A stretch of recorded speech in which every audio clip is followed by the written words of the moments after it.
Alors, bonjour tout le monde. Je m'appelle Valérie Fortin, conseillère en éducation spéciale au Conseil en éducation des Premières Nations. Donc, c'est un plaisir d'être avec vous aujourd'hui pour notre deuxième session sur l'expression émotionnelle et le jeu. Je suis en compagnie de femmes d'exception, dont Eva de Gostoni, Sarah Clary et Mary Coon. Et avant de commencer, est-ce que vous voulez vous présenter? Je vais passer la parole à Eva. Ah, merci. Eva, Sarah, c'est comme tu peux aller dans nos carreaux, mais je te laisse la parole. Merci Valérie. Je suis Eva D'Agostini. Ça fait longtemps que je travaille comme psychologue scolaire dans les écoles anglophones et je suis aussi membre de la faculté de l'Institut Neufeld. Alors, je suis très, très heureuse d'être ici pour partager avec vous des idées que vont vous aider avec vos petits. Sarah Clarine Toshinikashin, Mashuyat Nuchin, je suis conseillère à la réussite scolaire au CPN en langue et culture, également une artiste multidisciplinaire et une maman, chasseuse et femme qui se réapproprie sa culture et sa langue, c'est très difficile. Aujourd'hui et pour les prochaines sessions, on aura l'honneur aussi d'avoir un aîné avec nous et c'est toujours un grand privilège d'apprendre auprès de Eva et Valérie l'attachement et de faire les liens. Pour ma part, je vais faire les liens avec les savoirs traditionnels, notre culture, tout au long des sessions de formation. Donc, pour les gens qui ne savent pas également, je voudrais répéter qu'on a une session de partage qui est vraiment intéressante dans laquelle on va approfondir la compréhension du contenu plus théorique qu'on voit aujourd'hui. Et à ce moment-là, on va pouvoir tous se voir à l'écran et vraiment partager nos expériences, notre vécu également, notre compréhension de la théorie. Alors, sans plus tarder, je céderai la parole à Mary Coon pour un mot d'ouverture qui va nous mettre, je pense, un peu dans l'ambiance du contenu très joyeux qu'on va voir aujourd'hui. Great tout le monde.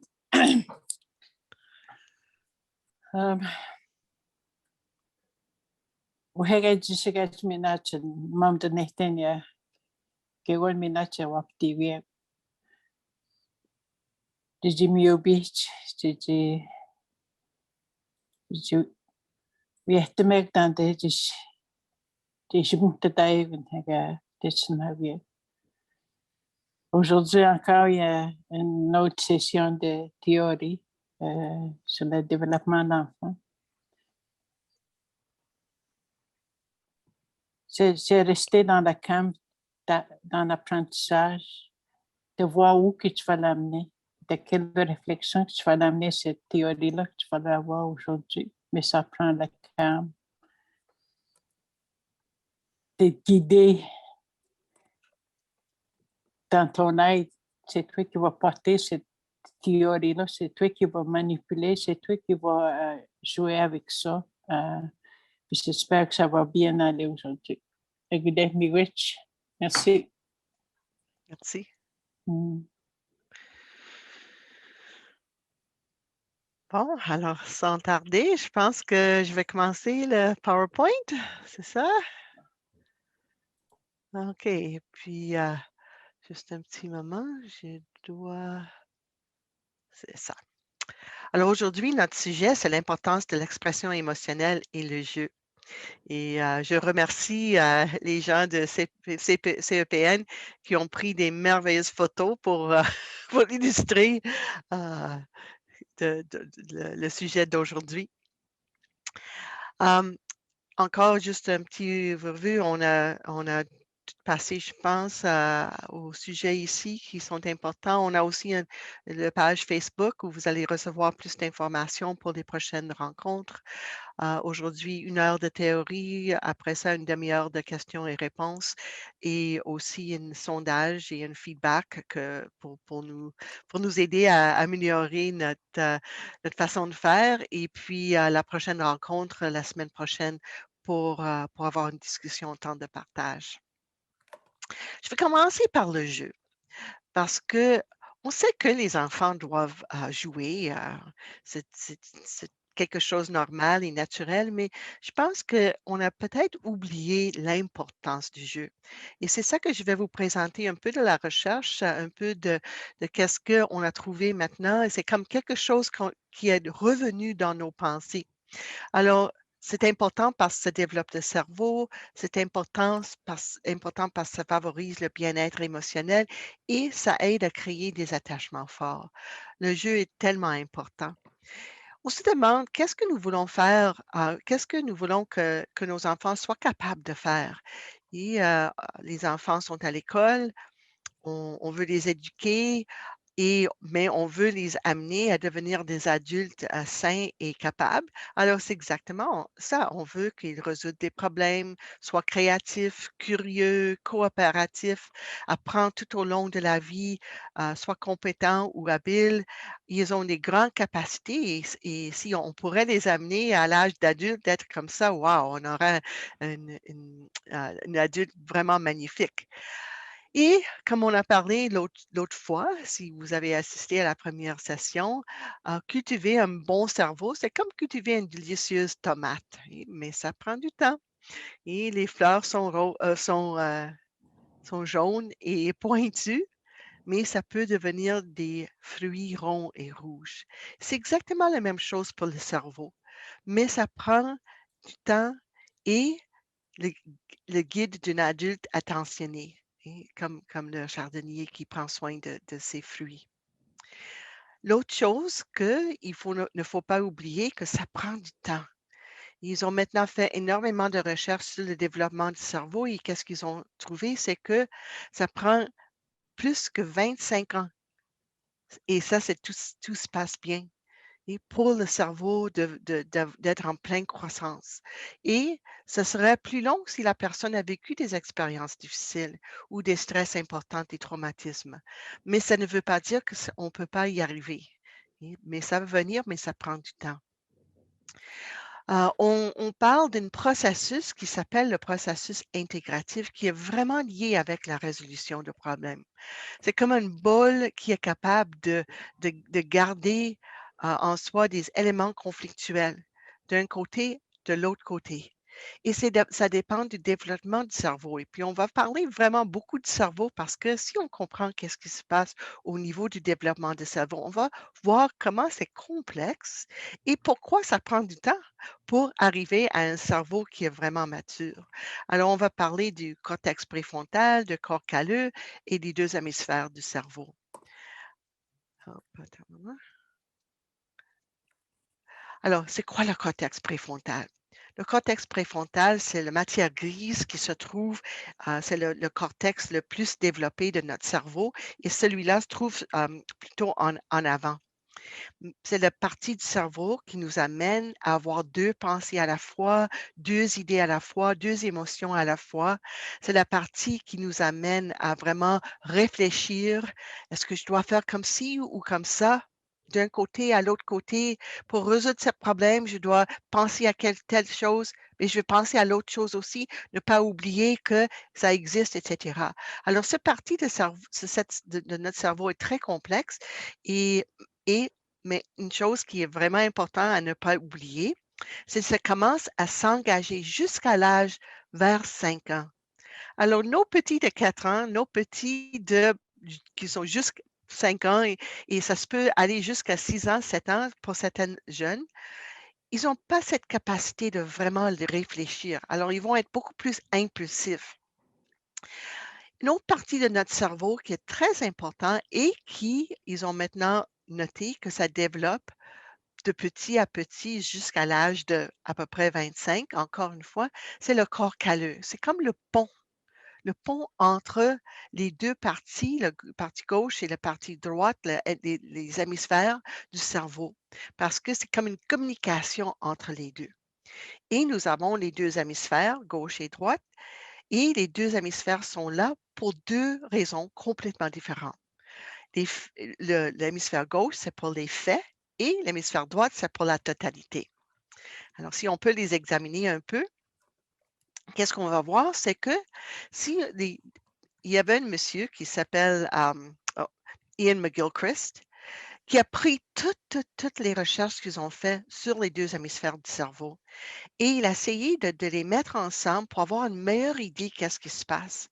Et c'était tellement intéressant parce que quand j'ai entendu l'interview avec lui, moi, j'étais complètement étonnée parce que nous sommes en éducation, nous sommes plus vers l'hémisphère gauche parce qu'on veut enseigner à nos enfants des faits, des choses importantes, des capacités, même les habiletés pour lire, pour faire les mathématiques. Et alors, on est vraiment pris par l'hémisphère gauche. Mais qu'est-ce que moi, j'ai pas bien compris et que M.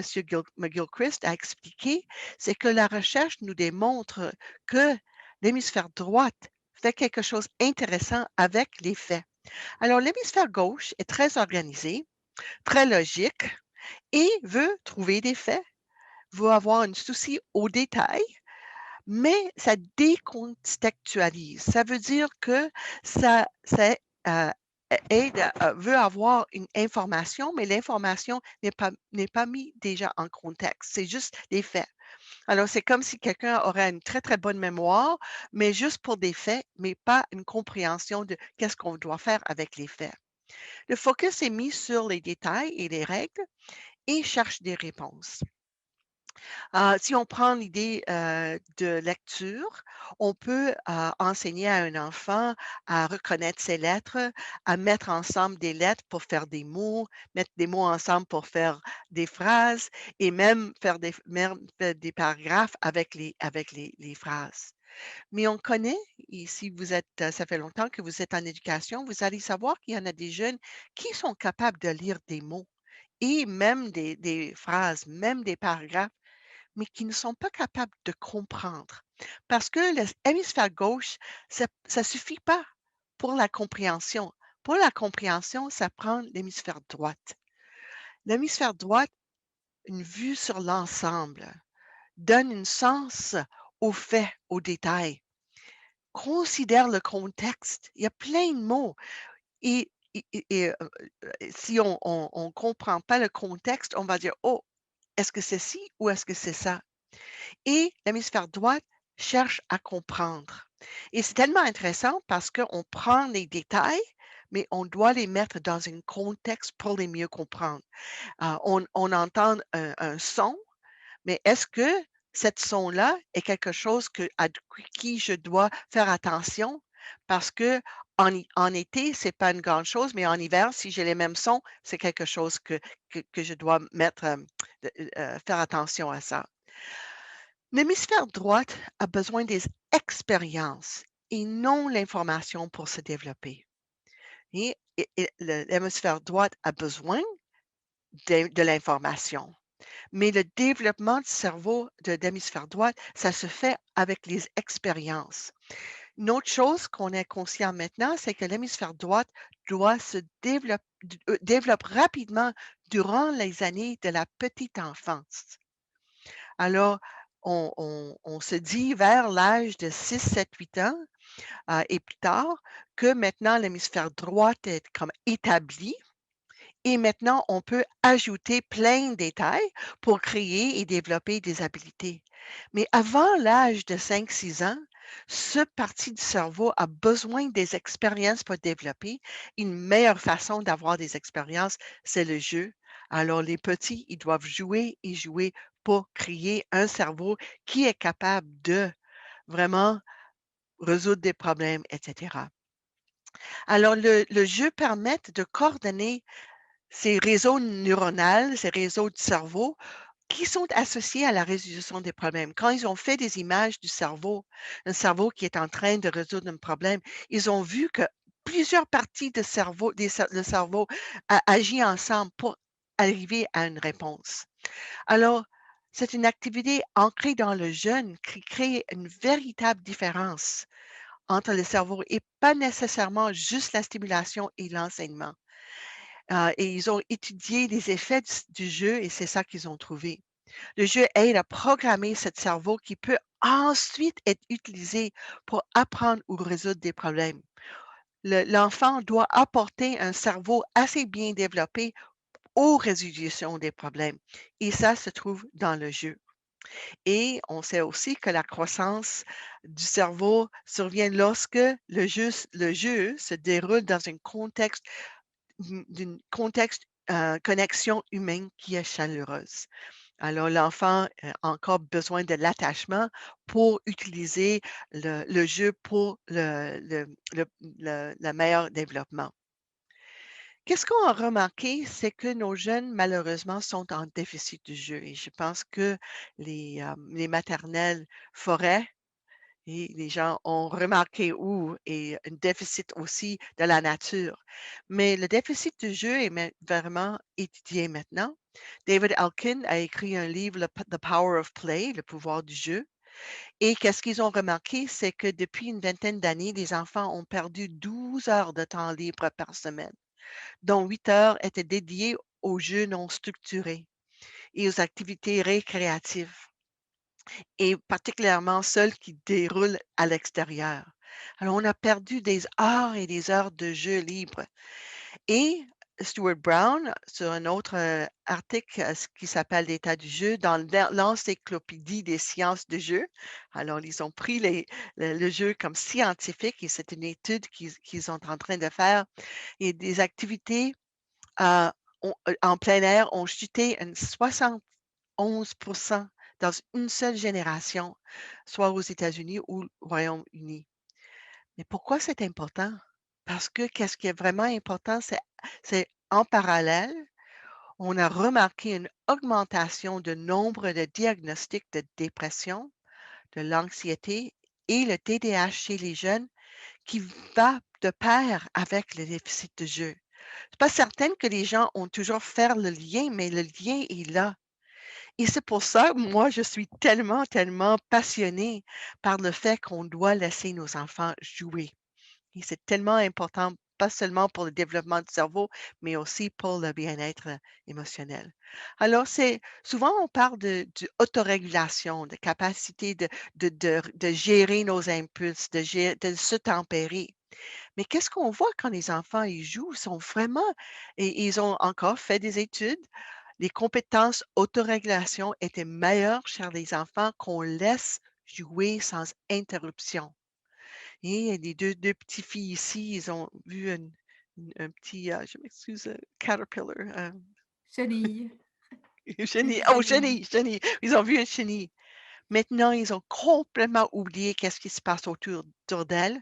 Ils ont juste mettre le focus là-dessus. Puis je veux dire aussi que quand on parle de jeu, on parle de quelque chose qui nous engage, qu'on veut faire. On a le désir et la plaisir à faire. Mais ça peut aussi être quelque chose de très intéressant et un peu sérieux, mais c'est parce on a le désir de le faire. Et c'est exactement ça, ils ont une concentration sélective où ils sont capables d'éliminer des distractions et retiennent de l'information. Mais on doit laisser du temps pour les enfants de développer ces capacités-là.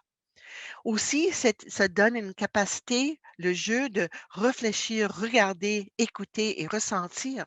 Les 3 garçons-là, ils sont en train de voir quelque chose, de regarder, de réfléchir, de se demander des choses. Même ils ont étudié, il y en a 2 chercheurs du Canada qui sont en train de faire une recherche sur le jeu, de bataille, le play fighting et les jeux de bagarre. Et qu'est-ce qu'ils ont remarqué? C'est que pendant ce jeu-là, ça renforce les capacités de lire les signaux sociaux et de gérer un peu nos comportements. C'est pas 100. Si vous avez des enfants à la maison, particulièrement des garçons, vous savez que des fois, ils ne lisent pas bien les signaux l'un des autres. Mais pendant ce jeu-là, c'est quelque chose qu'ils sont capables de développer. Alors, il faut, nous, les gens qui sont en éducation, de comprendre que la lecture, des programmes précoces de lecture, de l'alphabétisation, il faut faire attention parce qu'au Royaume-Uni, ils commencent à l'âge de 3 ans, mais ils ne sont pas les meilleurs en Europe. Les meilleurs en Europe, c'est le Finlande, où ils commencent à enseigner la lecture seulement à l'âge de 8 ans. Wow! 5 ans de différence. Et les enfants, les élèves de Finlande, à l'âge de 10 ans, sont les meilleurs en Europe.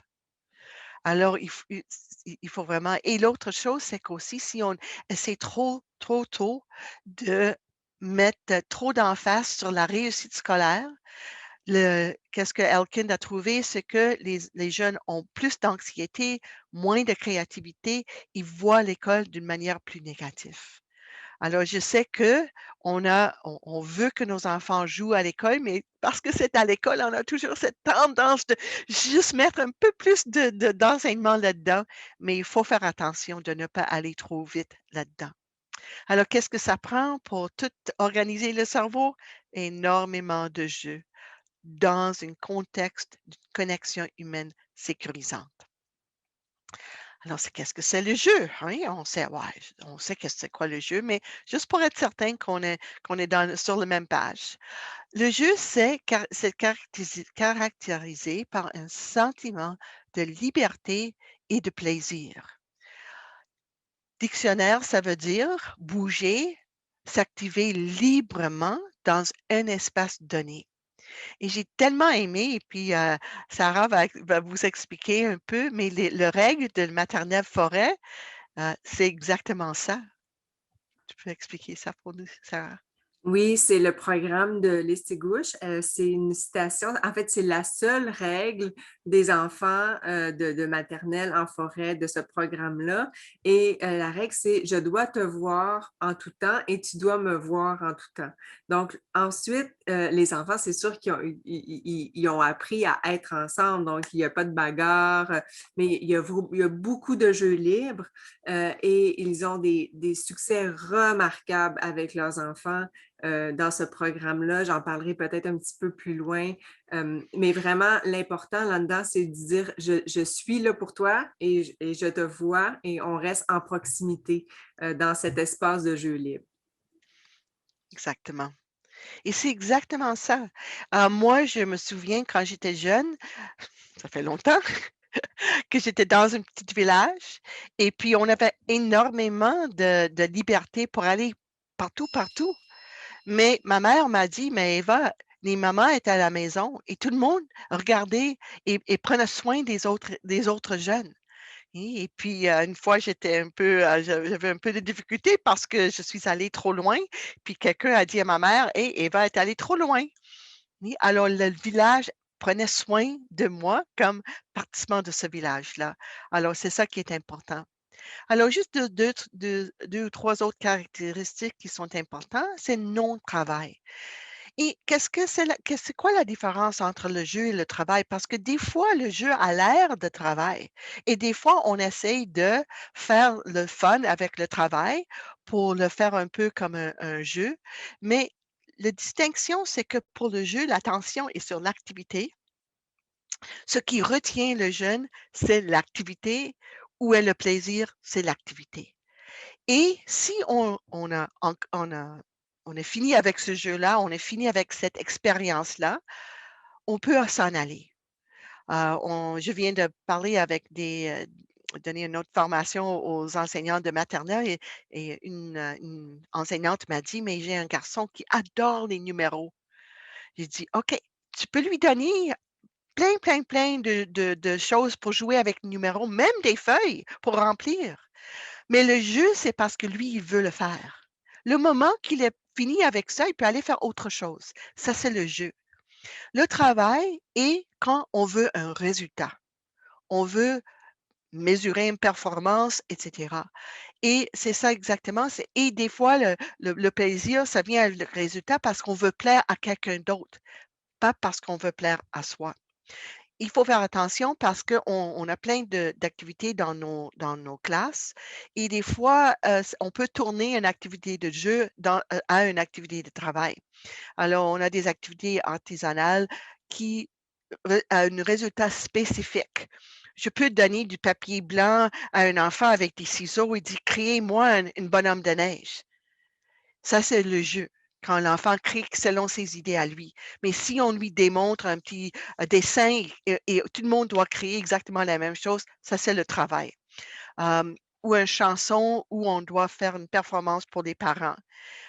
Ou il faut aussi faire attention si l'enfant fait une activité et on veut lui saluer ou noter: «Ah, tellement excellent, c'est beau!» Maintenant, l'enfant va peut-être faire ça pour avoir cet éloge au lieu de le faire pour lui-même. Et malheureusement, les écrans, c'est rarement le vrai jeu. C'est non réel et dans cette manque de réalité, on va voir un peu plus tard, il n'y a pas de conséquences et pas de risques. Ça ne veut pas dire que des fois, l'enfant fait quelque chose, frappe quelqu'un d'autre, fait quelque chose, qu'il n'y aura pas de conséquences pour cette activité-là, mais dans le jeu même, l'acte de mourir, c'est pas un vrai acte, c'est quelque chose de non réel. Expression et exploration, une sortie d'énergie. Et ça, on peut voir. Mais c'est comme une boule. Le jeu, c'est comme une boule où c'est pas de travail, c'est non réel, c'est de l'expression en sécurité, avec liberté et engageant. Quelque chose que l'enfant, qui attire l'attention de l'enfant. Comment on peut créer l'espace pour jouer? Premièrement, pour nos petits, ils ont tellement besoin de se sentir connectés. Et j'en suis certaine, les gens qui travaillent auprès des petits de 4 ans, de 5 ans, souvent le jeune vient pour avoir un petit câlin, un petit rassurance. Madame, est-ce que tu veux me voir? Oui, je te vois. Oui, je suis là, etc. Et c'est juste ça. Le moment que les besoins d'attachement sont comblés, maintenant le désir de jouer va revenir. Et aussi, des fois, les enfants, on doit trouver des moyens pour garder le contact avec les parents. Alors, c'est important pour certaines de jeunes d'avoir peut-être une photo de maman ou papa, d'avoir un vêtement, un petit quelque chose pour maintenir ce contact quand on est loin de nos parents. Créer un espace pour jouer, créer des vides à remplir. Prévois du temps jeu solitaire. Je me souviens, il y a souvent des enseignants qui me disent: «Mais cet enfant, il veut toujours jouer seul». Mais quand il joue seul, son tête est remplie de ses idées à lui et c'est très important d'avoir ça. Oui, à un certain moment, il va aller chercher les autres pour jouer ensemble, mais si l'enfant est vraiment impliqué dans le jeu, c'est bien pour lui. L'autre chose aussi, de fournir des éléments qui ne sont pas trop spécifiques.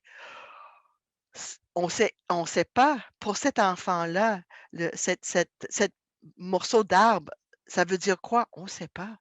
Mais lui a créé quelque chose, son ami va prendre exactement la même chose, va faire quelque chose d'autre avec. Ça, c'est l'idéal et ça, c'est pour ça que la nature est tellement idéale parce que c'est l'enfant qui le signe met, donne une significance à quoi avec quoi il joue et c'est très important. Des fois, on se dit: «On n'a pas assez de jouets». Non, non, on n'a pas besoin de jouets et encore les appareils numériques, les écrans, c'est pas pour le jeu. Créer des structures, des rituels. Oui, des fois, il faut limiter le nombre d'enfants dans une zone. Alors, on doit assigner des stations pour le jeu. Ça, c'est notre rôle pour mettre un espace qui est sécure. Et parce qu'il y a trop d'élèves qui essaient de jouer dans le même endroit, c'est pas la bonne chose. Mais dans le moment qu'ils sont là, c'est à eux autres de décider comment ils vont jouer. Et des fois, créer des signaux pour le début et la fin du jeu. Hum, et l'autre chose, s'il y a un changement d'horaire, il faut vraiment retenir le temps de jouer. C'est ça l'important pour l'enfant. Et on peut toujours avoir un autre jour pour faire d'autres choses, mais le jeu, c'est vraiment quelque chose d'important. Et encore une fois, juste pour faire attention de ne pas avoir trop d'éloges ou de récompenses, même juste de dire: «Ah bravo, excellent!» parce que comme ça, il y en a certaines de nos jeunes qui vont maintenant essayer de faire des choses pour nous plaire. Et le jeu, c'est vraiment pour faire leur chose à eux. Et alors, c'est vraiment, il faut faire attention on peut apprécier le jeu d'un enfant. Puis Sarah, plus tard, va parler de comment on peut apprécier l'art expressif d'un enfant.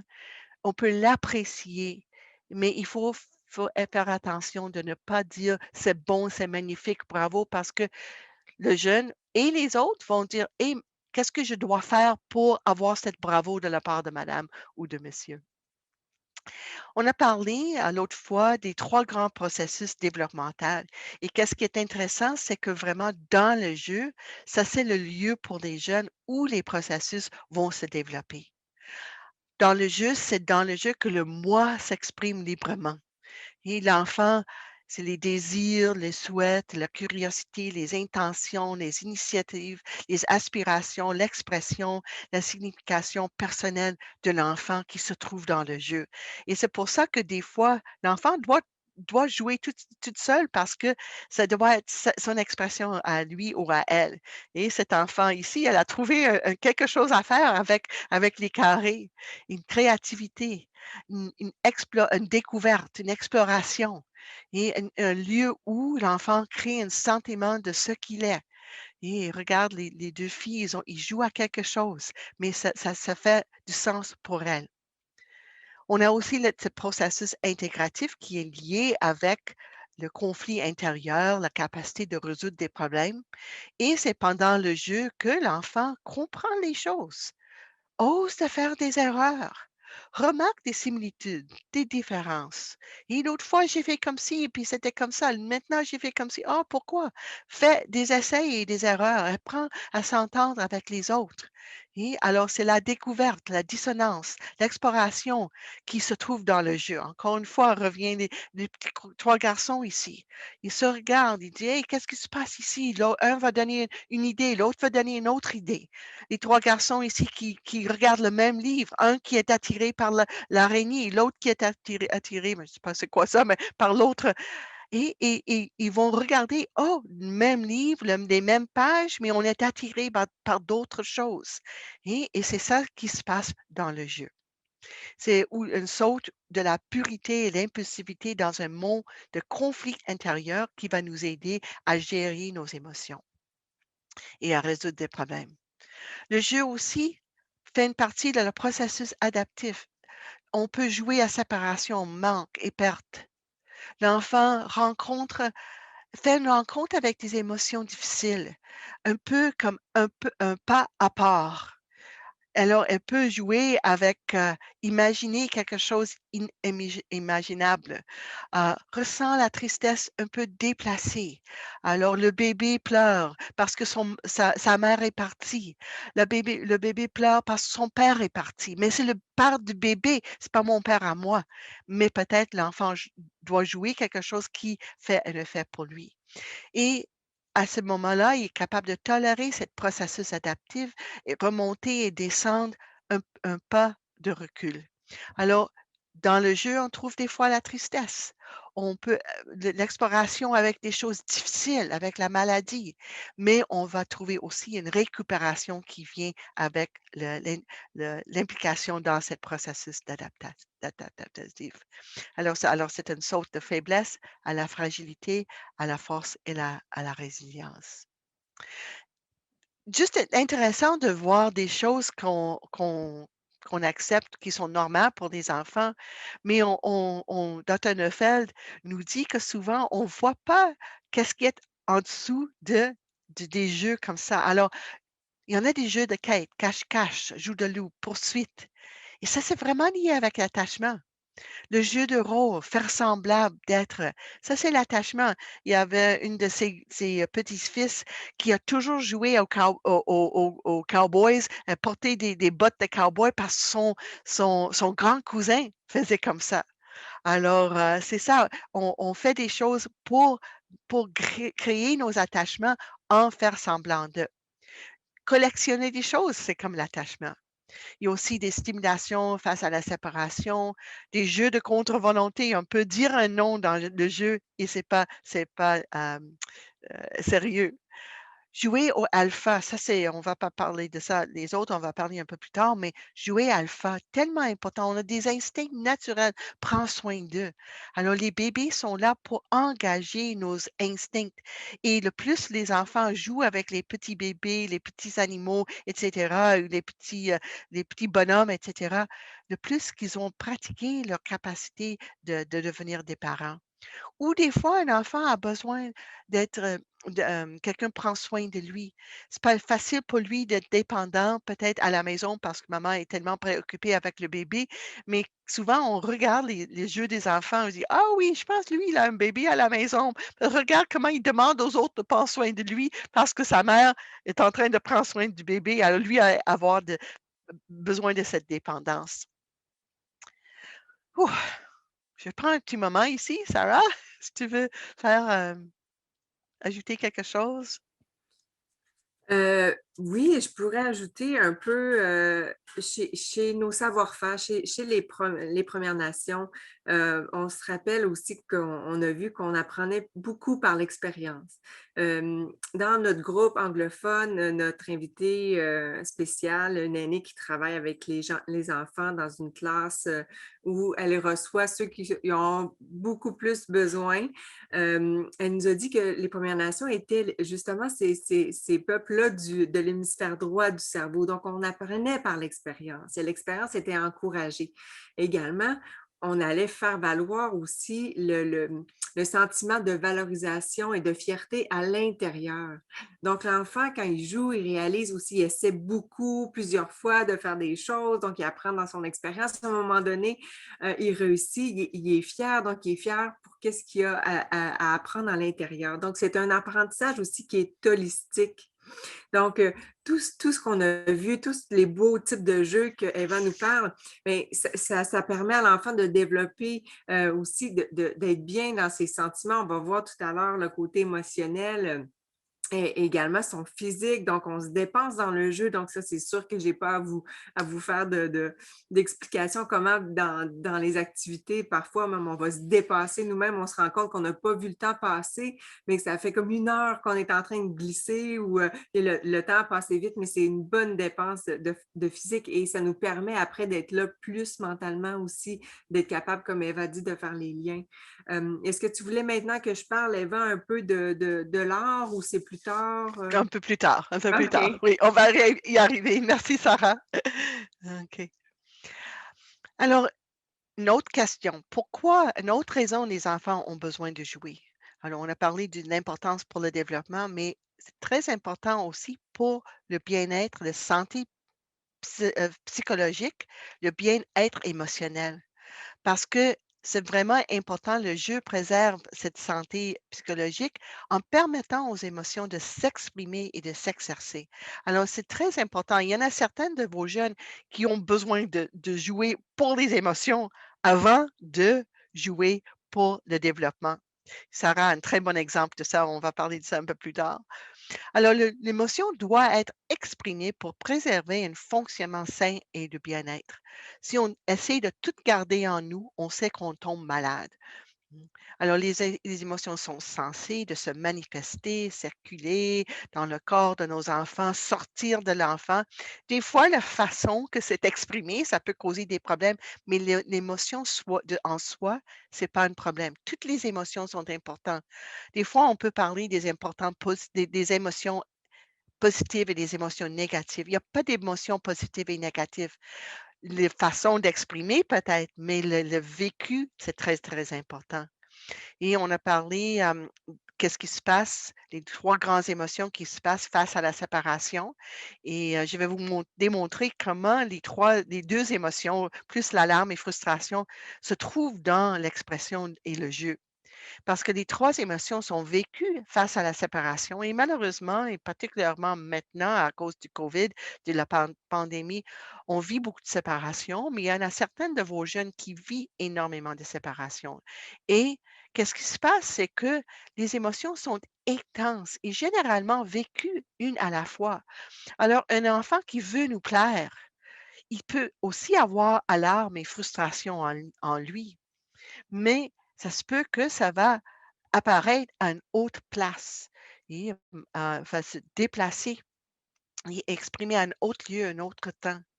Et qu'est-ce qui est important à comprendre, c'est que un enfant qui a besoin d'exprimer frustration, et ça se peut que même il n'est pas conscient qu'il a beaucoup de frustration en lui, sauf que des fois on le voit.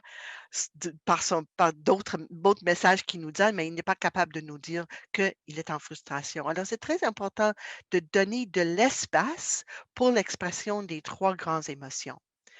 Alors, quand les enfants sont bouleversés émotionnellement, les thèmes avec lesquels ils luttent se reflètent dans le jeu. Et c'est dans cette manière ils peuvent comprendre qu'est-ce qu'ils vivent. Et alors, ils dessinent des images, des structures, des jeux, toutes sortes de choses dans le jeu où ça peut sortir. Hum, et l'alarme, oui, on est dans un monde d'alarme maintenant parce que la pandémie est là, on sait quand est-ce qu'on va tomber malade. Alors, l'alarme est tellement dans notre monde maintenant. Comment on peut voir l'alarme dans le jeu, la petite ici, hein? Parce que c'est comme une soupape pouf, qui nous laisse et c'est pour ça, c'est tellement intéressant parce qu'on peut faire au début de la pandémie, il y en avait des jeunes qui ont joué le tag de Corona. Puis quelqu'un a dit: «Oh, c'est dégueulasse ça qu'ils jouent au Corona». Non, non, parce que tout le monde était alarmé par le Corona et alors ils ont joué le Corona pour essayer de trouver une façon de heu, de comprendre c'est quoi et jouer au monstre, être le monstre, la petite ici. Est-ce qu'elle a de l'âme en elle? Certainement. On est comme des êtres humains, on est souvent alarmés, mais juste le fait qu'elle peut jouer avec l'alarme va l'aider à évacuer un peu cette alarme. Entendre des histoires effrayantes. Prétendre être effrayé, jouer aux catastrophes, jouer à l'hôpital, prétendre être malade, sont toutes des façons de gérer un sentiment d'alarme en nous. Face à la séparation par le jeu, on a parlé de ça il y a quelques minutes, mais il peut intégrer son monde intérieur, jouer aux morts, orphelin, cache-cache. Est-ce que si est-ce que quelqu'un va me trouver? Et puis, l'autre jour, madame Jacobs a parlé d'un petit garçon qui voulait qu'elle il se cachait, en dessous d'une table, puis: «Tu dois me chercher, tu dois me chercher» et c'est pour ça que les enfants ils aiment beaucoup les contes de fées où les enfants sont perdus face à la séparation et encore une fois, on dit: «Oh non, mais on va mettre les enfants dans un état d'alarme», mais c'est un conte de fées. Ils peuvent vivre l'alarme, mais dans la sécurité. C'est pas vrai, c'est pas réel, mais dans la sécurité aussi d'un adulte qui est là pour rassurer l'enfant. Alors, c'est à travers le jeu que les enfants peuvent imaginer comment ils vont survivre et faire face à l'adversité. Une de mes collègues, Anna Beach, qui a dit ça. La frustration par le jeu. Intéressant, la frustration, souvent, on fait le lien avec l'attaque, le désir de faire mal aux autres, de frapper quelqu'un. Mais la frustration, premièrement, on, on, on a cette énergie en nous de faire fonctionner des choses, hein. Imagine que quelqu'un nous a dit un non, et puis, mais on essaye de convaincre cette personne. Non, non, pourrais-tu me donner un petit, oh non, s'il te plaît, OK, alors ça, c'est la frustration. Quelqu'un nous a dit un non. On essaye de changer la vie de l'autre personne. La frustration nous amène à faire fonctionner des choses. Mais malheureusement, des fois, on ne peut pas faire fonctionner des choses, mais on peut le faire dans le jeu. Les casse-têtes. Il y a plein, plein, plein de mes amis pendant la pandémie, au début de la pandémie, ils jouaient au casse-tête parce qu'ils ne pouvaient pas organiser l'autre partie de leur vie, mais ils pouvaient faire quelque chose et arriver à une image à la fin. La construction, les blocs, le Lego, créer, construire, c'est thérapeutique pour un enfant qui vit de la frustration. Et lorsque les enfants ne peuvent pas faire fonctionner leur monde, donnons-leur une chance de faire fonctionner d'autres choses. Et ça, j'ai suggéré aux enseignants des enfants de 4e année, 5e année, même au secondaire, au début de la pandémie, et puis même maintenant, parce que même nos ados sont pleins de frustration. Et c'est pour ça, c'est très important. Et j'ai remarqué dans les pages Facebook de plusieurs personnes que vraiment, les écoles, ils font plein, plein, plein de choses de construction qui sont vraiment intéressantes. Aussi, il faut donner un espace pour jouer les impulsions, pour attaquer et détruire. Et on sait que des fois, on se dit non, mais c'est pas une bonne chose pour encourager la violence. Mais dans le jeu, c'est pas la vraie violence. C'est une attaque où, oui, on peut détruire et démolir, on peut frapper et tirer, botter et crier, jouer du guerre, jouer d'attaque, jouer au combat, mais c'est pas réel. Et qu'est-ce qu'ils ont remarqué, c'est que le moins que les enfants ont la permission de jouer comme ça, le plus que le désir d'attaque revient à euh, un autre lieu. Ils ont même dans certaines écoles créé un lieu dans le cours d'école pour les jeux de bataille. C'était supervisé, c'était clairement dit, on peut faire comme ci, on peut faire comme ça. Alors, c'est supervisé. Mais qu'est-ce qu'ils ont trouvé? Parce que les gens pourraient dire, mais on encourage la violence, mais parce que la frustration s'est sortie, ça réduit le niveau de frustration. Ça diminue l'agressivité et la violence dans la vraie vie. Alors, ça doit être supervisé, mais on doit donner une opportunité pour l'évacuation de la frustration. Et si vous avez des garçons à la maison, vous savez qu'ils vont trouver n'importe quoi. Pas de fusil à la maison, ils vont le Lego, il y a plein de choses qui vont faire ça. Alors, on doit les donner une façon d'exprimer ça où ça fait pas mal à l'autre. Alors, le jeu apporte à l'émotion un espace sans travail pour le développement, une protection pour les sentiments et un lieu pour l'expression sans répercussion. Alors, comment on va faire pour aider notre enfant à jouer? Moi, c'est exactement reconnaître qu'il y a plein de façons pour jouer. Cette petite fille ici, elle joue avec son visage. Elle n'a pas besoin de jouets. Elle joue avec son visage. Et c'est tellement cute. On peut jouer avec des objets, mais on peut jouer avec le mouvement aussi, faire des choses le fun, jouer avec la voix, jouer avec les symboles, l'art, musique, les mots, jouer avec les identités, les rôles. C'est pour ça que se déguiser, c'est tellement intéressant. Et nous-mêmes, les adultes, une fois par année, on se donne la permission de se déguiser. Jouer grâce à l'imagination, jouer sur les mots et les sens pour les enfants un peu plus grands. On peut jouer avec les mots, les chansons rap, c'est le jeu avec les mots, avec les idées et avec les émotions et les sentiments. Type de jeu, ça peut être spontanisé ou ça peut être organisé. Ça peut être dirigé par un adulte si ça donne du plaisir, si ça a plaisir avec les adultes. Des objets ou juste imaginaire. Solitaire, social, des batailles ou coopératifs? Hein? C'est toutes sortes de façons de jouer. Des matériels, oui, absolument les jouets, mais les rouleaux de papier de toilette, les élastiques, cordes, pots de yogourt, plein de choses. Mes enfants, ils aimaient plutôt les pots de yogourt que leurs propres jouets. Alors, c'est important de juste donner des items aux enfants pour jouer et même des aliments de nature, les bois, les feuilles, les cocottes, n'importe quoi, ça peut. Et le pâte à modeler, des crayons, des peintes, des marqueurs, même des draps, des serviettes, des rideaux. On n'a pas besoin d'aller chercher des costumes magnifiques avec des paillettes et tout ça. Juste une serviette, un rideau, ça suffit. L'enfant va créer quelque chose d'intéressant. Des vieux vêtements, des souliers, des bourses, des chapeaux, des lunettes, toutes sortes de choses pour vraiment aider l'enfant à imaginer des choses. Et même des pinces à linge, des bâtons de popsicle. Et ça, on est capable de créer plein de choses si on n'a même pas d'autres choses, des forts, des tentes. Et ça, c'est vraiment intéressant. Des jeux de déguisement, des spectacles de marionnettes, tout ça, on peut faire en jeu. Et naturellement, le jeu dehors. Et vos maternelles de forêt sont tellement importants pour ça. Et le plus qu'on peut faire sortir nos enfants, c'est mieux pour eux autres. Bouger, chanter, danser, faire de la musique et tout ensemble. Oui, ça a l'air d'être organisé, mais l'important que ça donne du plaisir. On danse pas parce qu'on veut démontrer notre capacité d'être tellement bon. On danse parce qu'on veut exprimer quelque chose. Des fois, oui, on peut gagner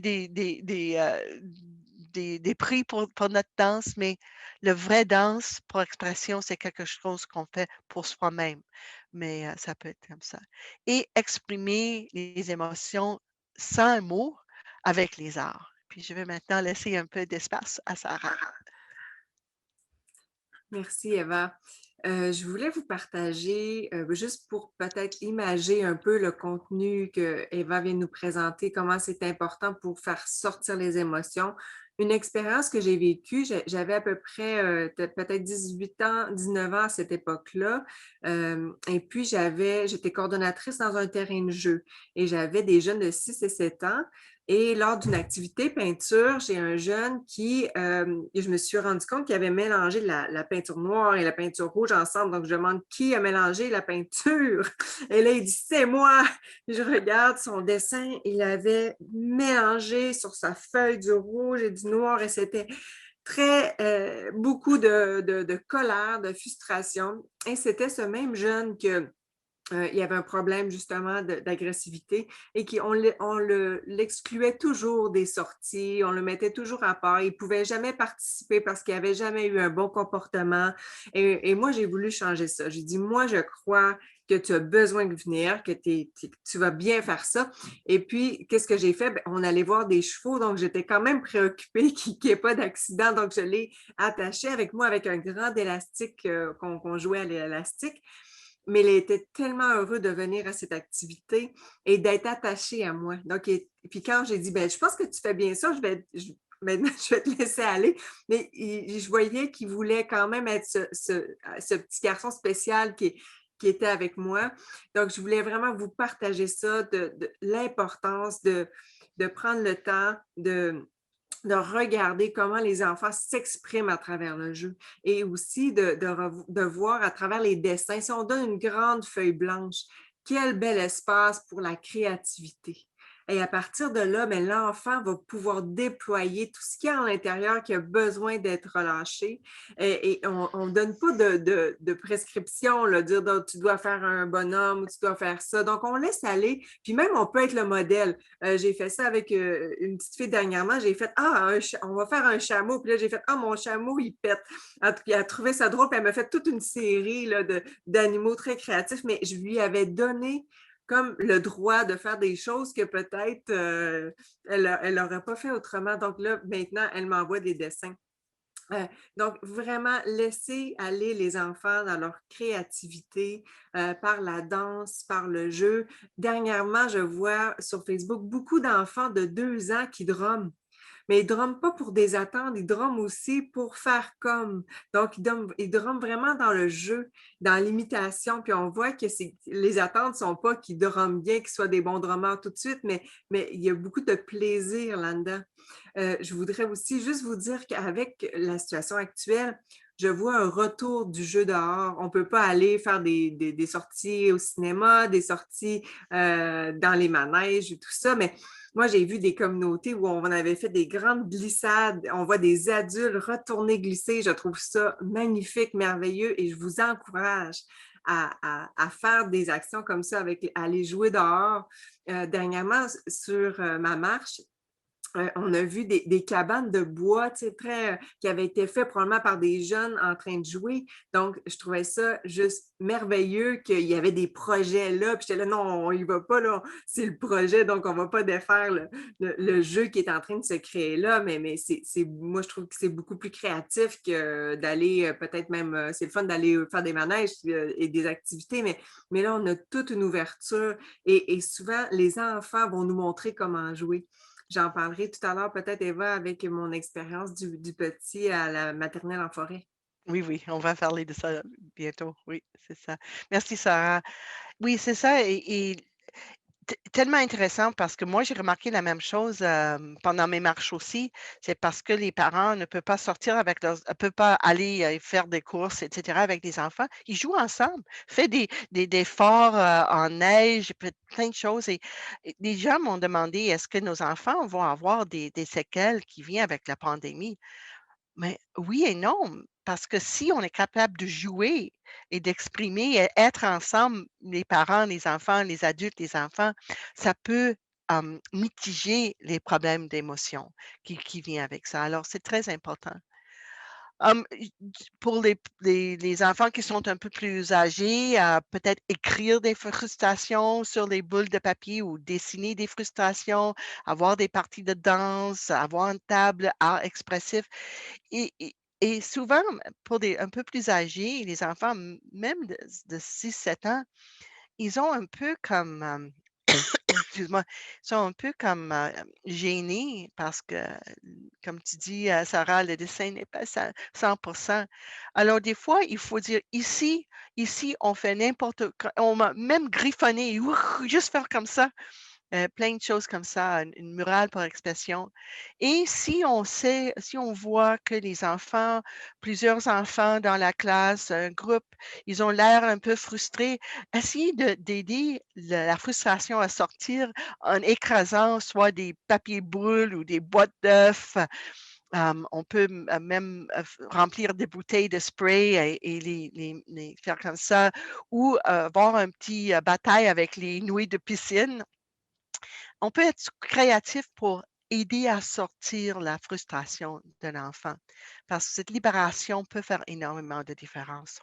Si tu me permets, Eva, j'ai travaillé longtemps avec un peu des plus vieux aussi, qui étaient des jeunes qui avaient de graves troubles de comportement. Et dans ma classe, dans ma salle, j'avais une table sur laquelle j'avais mis un grand papier blanc. Puis j'avais plusieurs endroits comme celui-là parce qu'en fait, les gens ils disaient ils ne respectent pas le matériel, ils brisent tout. Mais moi, j'en avais pas de problème. J'avais mis des papiers blancs, puis là, il arrivait, puis il écrivait, puis ça devient comme un collectif, en fait. Puis des fois, il y avait des mots, fait que c'était un journal de bord, puis pas un journal de bord, mais c'était comme leur journal, en fait, à eux. Il y avait des mots, des bouts de paroles de chansons. Fait que c'était vraiment leur expression qu'ils laissaient aller, puis c'était merveilleux, en fait, parce que, puis moi, je disais, oui, mais moi, j'en avais pas de problème parce qu'il y avait cet espace-là qui pouvait laisser aller. Donc, à toi, Eva. Merci, mais c'est exactement ça. On pense qu'on doit comme essayer de supprimer cette expression. L'important, c'est de guider cette expression, de laisser un espace et laisser sortir. Et c'est très important. Et le plus qu'on laisse un espace pour sortir, le moins on aura des problèmes dans la vraie vie. Hannah Beach avait une idée pour un monstre de la frustration. Pensez à un moment où vous êtes frustré et imagine que la frustration était un monstre. Et il dessine cette monstre et puis chaque monstre, selon le désir de l'enfant, ça peut être n'importe comment. Et on a fait cet exercice-là avec des adultes, puis on avait des monstres vraiment intéressants, mais les adultes sentaient mieux après aussi de créer ça. Et c'est ça, dans la journée, chanter joie, tristesse, colère et démontrer que toutes les émotions sont acceptées. On peut, Hannah Beach a encore de la musique, elle met souvent la musique triste. Et la tristesse, on peut danser la tristesse. Et encore une fois, parce que c'est dans le jeu, ça rend moins vulnérable. Puis on sait des fois que nos enfants ont besoin de leur tristesse.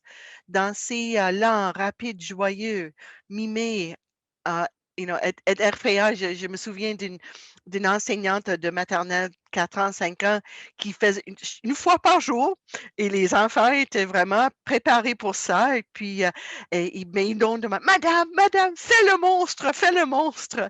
Puis c'est ça qu'elle a fait. Les enfants faisaient comme ça, ils étaient tellement effrayés, mais ça faisait du bien, ça faisait du bien. Et même des histoires qui englobe toute la panoplie des émotions. Je partage ici, on a un site web et puis je peux aussi partager la liste des livres, mais il y a plein de beaux livres qui parle des émotions, qui parle de l'attachement, qui parle de la frustration. Et on a choisi ici des mots, des livres qui existent en français. Alors, vous pouvez aller voir le site pour avoir plusieurs idées pour les livres, mais j'en suis certaine que vous en avez déjà dans la classe et peut-être quelques-uns qui représentent les Premières Nations aussi. Mais c'est très important de parler des émotions, de démontrer comment on peut vivre avec nos émotions et raconter des histoires aux enfants. vous avez une culture, vous avez des raconteurs dans vos communautés. Et les enfants, ça les rassure d'entendre la voix d'un aîné, d'un adulte. Et on peut aussi donner des messages, donner des enseignements par, par les histoires. Alors, on ne parle pas directement à un enfant, mais on parle d'une histoire qui peut lui affecter autrement. L'important, honnêtement, jouer avec les enfants, avoir du fun avec eux autres, ça augmente l'attachement. Quand on a les yeux, les sourires, les hochements de tête, les enfants, ils vont nous suivre. Et même cette joie et être ensemble, cette partage qu'on a, ça règle la réponse stress du corps. Hein. Alors, il faut vraiment jouer, jouer. Et le temps de jeu doit pas être gagné. Il doit être planifié et protégé. C'est tellement triste parce que souvent, c'est ça qu'on essaie parce qu'on veut que l'enfant fait quelque chose pour nous. On lui dit, si tu le fais pas, tu peux pas aller jouer. Et je comprends que des fois, il faut demander à un enfant de faire quelque chose. Mais les enfants qui ont les plus grandes difficultés, ils ont énormément besoin pour un temps de jouer. Et c'est ça une école où j'ai travaillé des petits de 4 ans jusqu'à l'âge de 12 ans, ils ont instauré les vendredis après-midi pour le jeu. Et même les enfants qui ont eu énormément de difficultés avec leur comportement toutes les semaines, c'était eux autres qui avaient le premier choix à quoi choisir à jouer. Parce qu'on savait pour eux autres, le plus difficile la semaine, le plus qu'ils en avaient besoin de jouer. Et même pour certaines, ils ont instauré le mercredi après-midi de jeu aussi. Parce que si on n'a pas joué assez, on n'a pas développé et ça prend énormément de ça.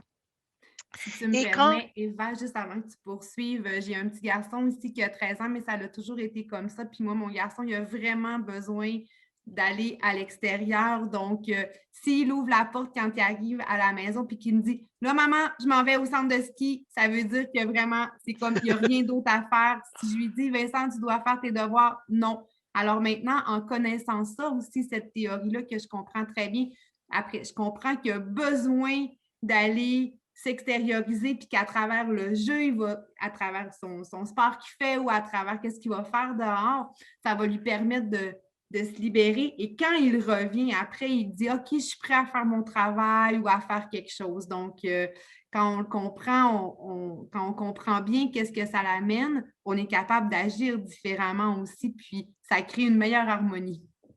exactement, exactement. Alors, c'est ça, et si on est en face d'un groupe d'enfants pour qui ça ne fonctionne pas, ils sont tous désorganisés, ils font trop de bruit, des fois, faites un jeu, amusez-vous, avoir leur attention en chantant, en dansant, en utilisant une voix drôle, balancer les mains, faites toutes sortes de choses pour gagner leur attention. Parce que le moment qu'on a leur attention, maintenant, on peut donner une directive. Et comme ça va être beaucoup plus facile pour les guider. Hein. Parce que ça, c'est notre rôle. Notre rôle, ce n'est pas de changer les comportements d'un enfant. Notre rôle, c'est d'attirer leur attention envers nous et de les guider à faire autrement. Et alors, le jeu peut nous amener à ça. Alors, l'importance du jeu, important pour le cerveau et le développement en général pour l'enfant, est tellement important pour le bien-être émotionnel et l'attachement. On va parler maintenant de notre devoir de semaine. Sarah, je ne sais pas si... Oui, j'adore être avec, ça c'est mes deux amies. J'aime être avec elles parce qu'elles me ramènent dans le jeu, elles me ramènent dans cette créativité-là que c'est parfois difficile d'aller quand on est un adulte. Donc, juste avant ce moment magique où elles se posaient probablement 1000 questions à propos de cette chenille, elles étaient dans le village des Schtroumpfs. à mon chalet où il y avait beaucoup de champignons là, à cette époque-là. Et juste à les entendre, j'étais émerveillée de voir le monde qui se crée dans leur tête et je ne voulais vraiment pas les déranger. C'est la chenille qui les a ramenés. Alors, je veux vous demander d'avoir cette capacité-là d'observer les enfants, d'écouter votre instinct si vous avez envie de jouer avec eux ou d'initier un jeu. Et regardez qu'est-ce que ça vous fait aussi de jouer et soyez courageux. Mettez un peu votre fierté de côté là, si vous dansez, de danser d'une façon un peu folle, de chanter même si on ne chante pas bien, de sortir ça de vous pour voir qu'est-ce que ça fait auprès des enfants aussi. Également, je voudrais vous partager une expérience que j'ai vécue avec la maternelle en forêt, la première fois que j'ai observé ce programme-là. En fait, là, on voyait les jeunes partir en forêt durant les premiers 20 minutes. C'était beaucoup d'énergie qui allait tout partout. Et j'observais un petit garçon qu'on allait ramasser des têtes de violon. Mais c'était plutôt un prétexte parce que les enfants étaient dans des jeux libres. Et lui, le premier 20 minutes, il avait un bâton et il frappait sur les arbres, il frappait par terre. Il était vraiment dans son monde à sortir ses émotions. Et moi, j'étais là, bon, est-ce qu'ils vont lui dire d'arrêter? Et finalement, je continue d'observer et je dis rien. Et au bout de 20 minutes, qu'est-ce qui s'est passé était merveilleux, magique. Il a commencé à être émergent, créatif, ingénieux, collaborateur. Et il a inventé avec un petit système avec des branches qu'il a trouvé en forme de V, un système pour accrocher toutes les petits chaudières, les petits seaux de ses amis. Et là, il répartissait toutes les têtes de violon. Donc, c'est merveilleux de voir, mais cet enfant-là, dans une classe, avec cette frustration-là, aurait très certainement été cette énergie-là dérangeant.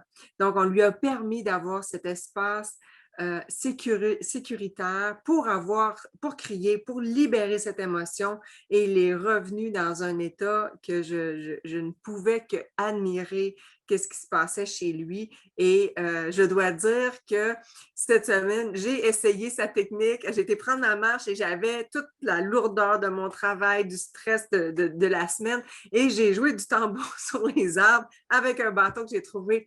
Et c'était absolument libérateur.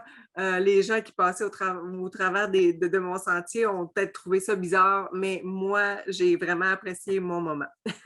Alors, je vous demande d'essayer, d'oser un 20 minutes de jeu avec vous-même, avec votre famille, selon les critères que vous voulez. Les règles sont vraiment qu'il n'y a pas de règles, sauf s'amuser. Et on pourra revenir sur ce moment-là dans le partage de la semaine prochaine. Donc, c'était un petit peu mon défi pour vous et également de vous dire que c'est encore mieux si c'est en milieu naturel. Donc, si on va se connecter avec la nature, on a besoin de retourner à ces valeurs-là, à la Mère Terre, parce qu'elle prend soin de nous aussi, elle nous apaise. Donc, il y a beaucoup d'enseignements qui peuvent être faits à partir d'elle aussi. Donc, c'est ce que le défi que je voulais vous lancer et je vous amènerai mes propres défis la semaine prochaine. Là, j'ai une petite idée de qu'est-ce que je voudrais explorer comme jeu. Merci, Sarah. Mary, est-ce que tu aurais quelque chose à nous dire?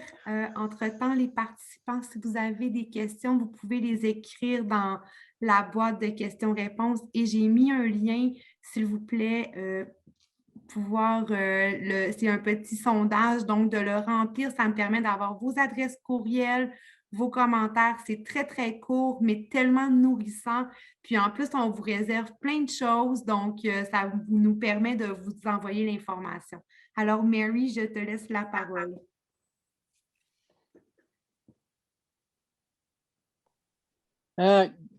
Great.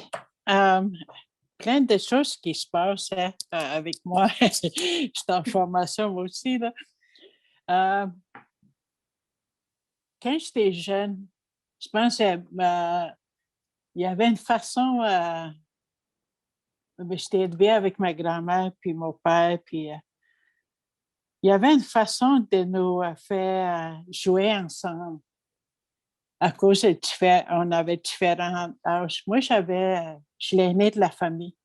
Ils m'ont fait une petite tente. Ça, c'est à moi, la petite tente. Mais ma petite sœur, qui n'est pas traitée, il y avait une petite poêle.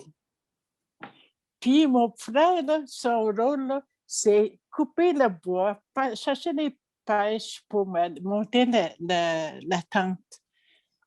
Puis ça a permis à ma petite sœur d'apprendre à jouer avec nous autres. Parce que ça prenait son petit poêle pour faire le bannique, avoir plus de fun dans ma tente, puis tout ça. Puis ça, je trouvais ça fun. Puis aussi, quand on va dans le bois, on va faire le souper, tout le monde, la famille élargie a fait du campement parce qu'on a des semaines culturelles.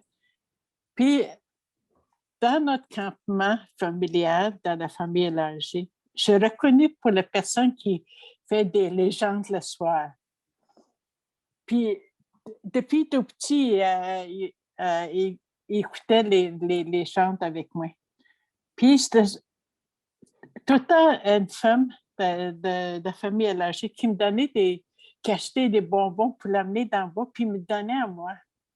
So, quand il y avait les enfants, ils faisaient la vaisselle, puis on avait du vent, sortaient mes bonbons. Mais aussi, notre collation pour la légende, c'était les bonbons. Puis à un moment donné, je l'avais dit, bon, un de vous autres, il faut que tu comptes l'histoire. Vous connaissez bien des légendes. Puis là, j'ai dit, Dewena, toi, tu connais-tu une? Puis si tu ne connais pas toute la légende, je vais dédier, moi, si tu as oublié des choses. Puis elle ne voulait pas être gênée. Puis à un moment donné, mon fils a dit, moi. Là, tous les enfants il avait amené le couvert, ça se passait dans le soir. Puis elle dit, OK, tout le monde dans toutes les couvertes, écoute-moi, là, je vais vous conter la légende.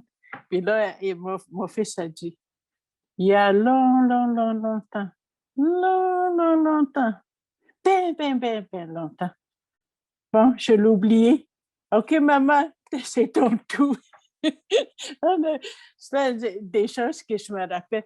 Puis dans le bois, les enfants aussi apprennent la mathématique, hein, comme avec la chimie. La grandeur, le poêle, le bois, la tête, le collet, plein de choses. C'est de mathématiques, ça, qui apprend beaucoup dans le bois aussi. Puis toute la forêt. J'ai 4 petits-enfants sur autistique, mais amène-les dans le bois, là, ils apprennent. Ils font beaucoup de choses avec leurs mains dans le bois. Puis, c'est ça. C'est ça que je voulais dire. On est plus créatif dans le bois aussi. Si on amène des éléments dans l'éducation pour les enfants vont être plus créatifs parce qu'on amène quelque chose qui n'est pas stressant, je vais dire. C'est leur aliment. Ils sont libres là-bas. Ça aussi, ils amènent les affaires dans... faire un arbre avec coller sur le papier, l'amène ça chez eux. C'est quand Eva, il dit, mes enfants, ils aiment les pots de yogourt, là, plus que... Mais les éléments aussi. Ils font toute une forêt avec les mouches puis tout ça, là. Puis quand on affiche aussi, ils sont tous contents parce que ça reste longtemps. Puis des fois, un de mes petits-enfants, il me dit, « Oh, je ne suis pas fini. » Il va chercher son dessin puis il va coller d'autres choses. C'est ça que je trouve ça intéressant. C'est ça. Merci beaucoup pour ce beau partage. Merci, Miigwech. Restez à l'affût, hein, je veux vous dire, la semaine prochaine, lors de la rencontre de partage, Sarah vous réserve plein de choses. Là, c'est vraiment jouer, c'est son plaisir à elle. Puis aussi, on va vous créer certaines capsules. Il y a des choses qui sont qui sont des sujets dont dont les gens aiment entendre aussi sur la cour de récréation. Donc, on va voir aussi là, à vous donner ce matériel-là. Justement, ce midi, Sarah et moi, on est allés marcher, puis justement, on voyait des cabanes, puis on dit on devrait se filmer pour vous montrer, mais on va vous nourrir tranquillement.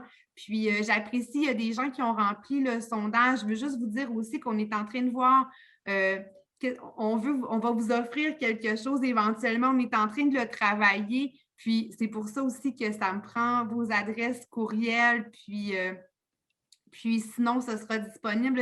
J'essaie de répondre le plus rapidement au courriel quand vous m'en envoyez. Oui, merci.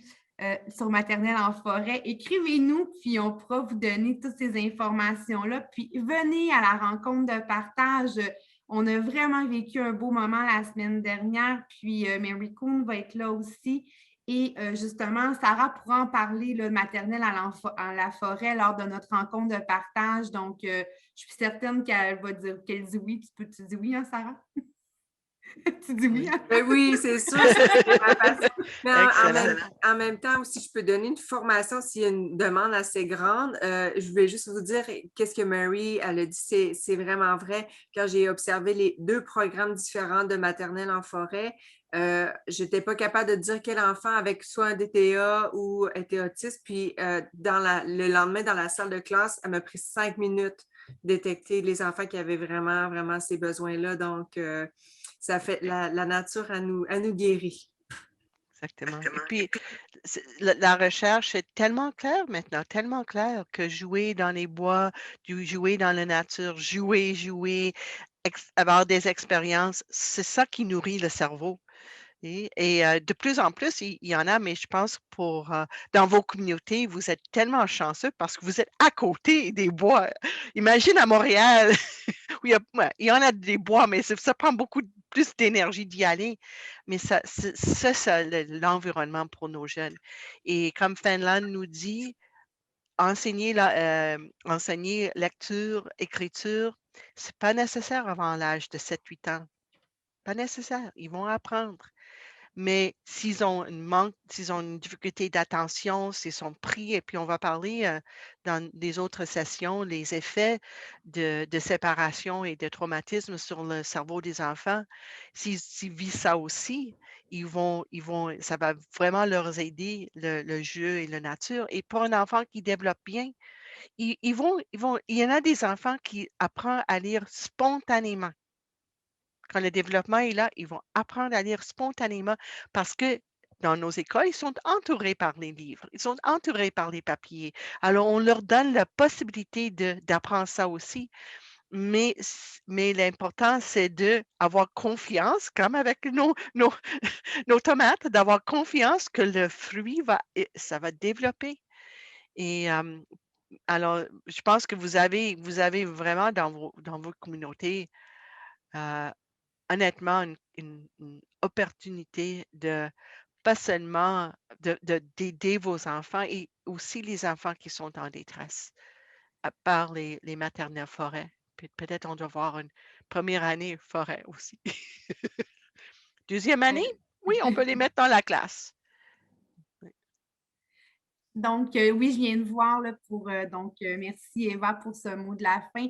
Je suis en train de voir que certains disent qu'ils aimeraient avoir plus d'informations, devraient mettre plus de jeux, de formations possibles avec Sarah, justement, pour nos membres du CEPN sur la maternelle en forêt. On pourrait explorer, vous accompagner aussi davantage là, avec le jeu aussi dans le cadre de la classe, puis comment le mettre, c'est quelque chose qu'on pourra aller davantage en profondeur.